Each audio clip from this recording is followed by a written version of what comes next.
Want to know everything about the e-residency status and the fact that you can actually pay 0% corporate tax on your profits? Check this reel till the end, bro. First point that you need to know is you need to be a resident of some other country and not of Estonia and neither of Russia, Belarus and so on for the e-residency status, and you need to be an individual. Now, what does an individual mean? An individual means you're a natural person, not a corporate company, organization out there who is, trying to create a new business in some other country. No, it's just you, yourself. Now, the application is completely online and very smooth. All you need to have is a requisite documents out there. Now, what are the documents? It has to be your passport and, the basic thing that can prove your ID in your respective country. And at the same time, you need to have a motivation statement which shows how exactly are you going to contribute to Estonia, or what is your business type going to be like. And the next stage, congratulations, is when you actually get the notification about the fact that you have to pick up your e-residency kit from the pickup location you have chosen in your application. So this happens within 30 days of the application submission, after the submission has been, reviewed by the Estonian Police Border Guard Board.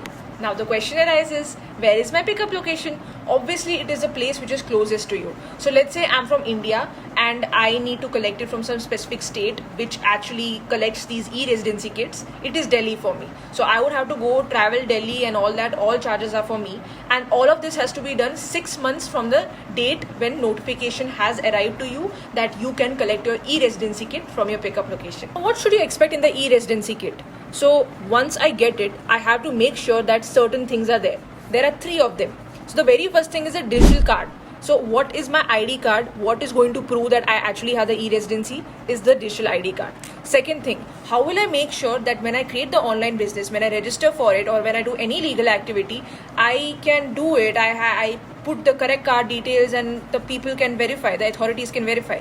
That step happens via the digital card reader. So you just have to insert that, and then digital card reader has to be inserted into your laptop, and therefore you can showcase your registration, you can do all the activities with complete verification and with use of technology. The last thing that you need to search for from the e-residency kit are the most important ones, the 3 pins. The very first pin is going to be used by you to access the e-government portal, to be able to do the tax filing, business registration, customs and all of that, whatever will be there.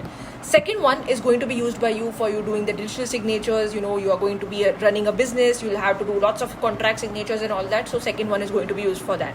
And the third one, in case if you forgot the pins, you made incorrect attempts for both of these many times, then of course you would need something to cover up. So PUK, the last pin, is going to cover up and help you unblock the first 2 pins. Of course, share with someone who wants to, enjoy the e-residency status but is not following me and does not know anything about the same.